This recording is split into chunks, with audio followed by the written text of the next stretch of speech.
राधनपुर नाम का एक बहुत ही बड़ा गांव था जिसमें एक लड़का रहता था जिसका नाम मोनू था। मोनू के बचपन ही में माता पिता का निधन हो गया था। मोनू के रिश्तेदारों ने उसको बड़ा किया था। जब वह बड़ा हो जाता है तो खुद मजदूरी जाता था। थोड़े दिनों के बाद उसके रिश्तेदारों ने एक लड़की से उसका रिश्ता कर दिया। थोड़े दिनों के बाद शादी का प्रोग्राम भी तय हो गया। गांव के सारे लोगों ने उसकी मदद की और उसकी शादी धूमधाम से हुई। मोनू और उसकी बीवी मेना दोनों खुशी खुशी रहने लगे। मोनू रोजाना मजदूरी जाता था। उससे उसका घर का गुजारा होता था। कुछ सालों बाद उसकी मृत्यु हो जाती है। उसकी एक लड़की और एक लड़का था। लड़की 12 साल की थी और लड़का 8 साल का था। लड़की 7वीं कक्षा में पढ़ती थी जबकि लड़का तीसरी कक्षा में पढ़ता था। मोनू के मर जाने के बाद कोई कमाने वाला ना रहा। उसके बाद मीना खुद दूसरों के घर झाड़ू पोछा मारती और उन पैसे से अपना घर चलाती थी। एक दिन सुबह जब उसकी बेटी और उसका बेटा स्कूल जाने लगे तभी उसकी लड़की कहने लगी, मम्मी, आज तो टीचर ने बोला था फीस लेकर आना। अरे बेटी, पैसे नहीं हैं। चल, मैं आज मालिकन के पास से लेकर आऊंगी। मम्मी मुझे 10 रुपए दे दो, मुझे आइसक्रीम खानी है। बेटा अभी नहीं है, शाम को तुझे दूंगी। बेटा और बेटी दोनों स्कूल चले जाते हैं और मैना भी झाड़ू पोछा के लिए मालिकन के घर चली जाती है। झाड़ू पोछा कर लेती है तो मालिकन से पैसे मांगती है। जी मालिकन, मुझे कुछ पैसों की जरूरत है। स्कूल की फीस भी भरनी है, कुछ घर में राशन लाना है। मालिकन कुछ पैसे दे देती है। मैना उसे लेकर अपने घर आ जाती है। जब शाम के 5 बजे थे, स्कूल की छुट्टी होती है।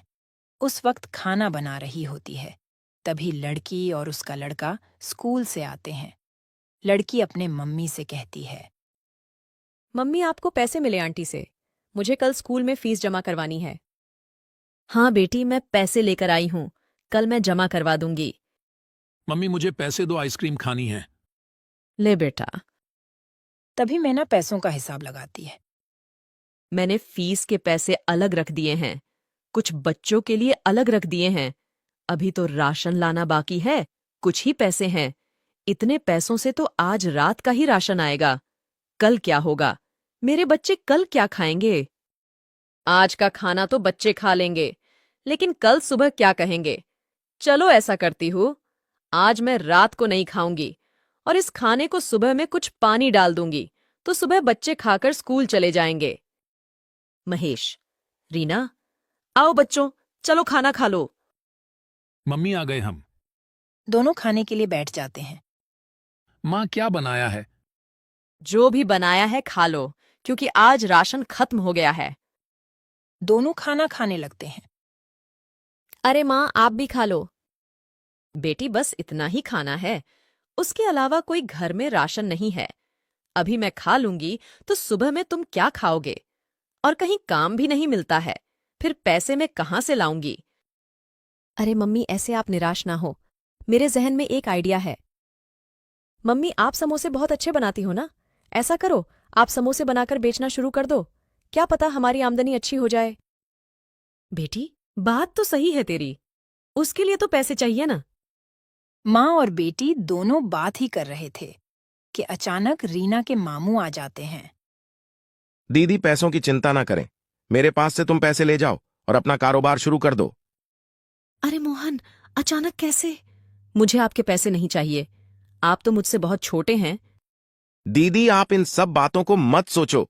मेरे 2 पैसे लगाने से आपके 10 पैसे बन जाए तो मेरे पैसे बाद में लौटा देना। ठीक है, लेकिन मुझे समझ नहीं आता कि मैं समोसे कहाँ बेचूं। मम्मी, स्कूल के बाहर, जहां मजदूर के आने जाने का रास्ता भी है और स्कूल के बच्चे भी खाएंगे। रीना, तुमने तो बहुत ही अच्छा आइडिया दिया। उसके बाद मोहन अपनी बहन मैना को पैसे देकर चला जाता है।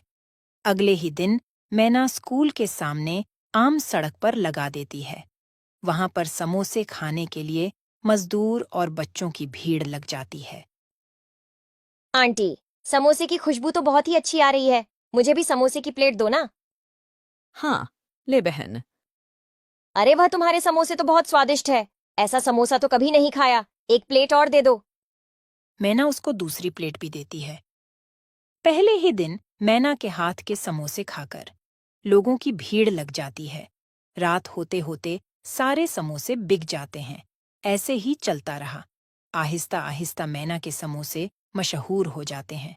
दूर दूर से लोग समोसा खाने के लिए मैना के थैले के पास आते थे और मैना के घर की हालत भी अच्छी हो जाती है। रीना भी छुट्टी के बाद अपनी मम्मी के हाथ बटाती थी। एक रात मैना अपने घर पर पैसे गिन रही थी। तभी कहने लगी, मुझे हैरानी होती है।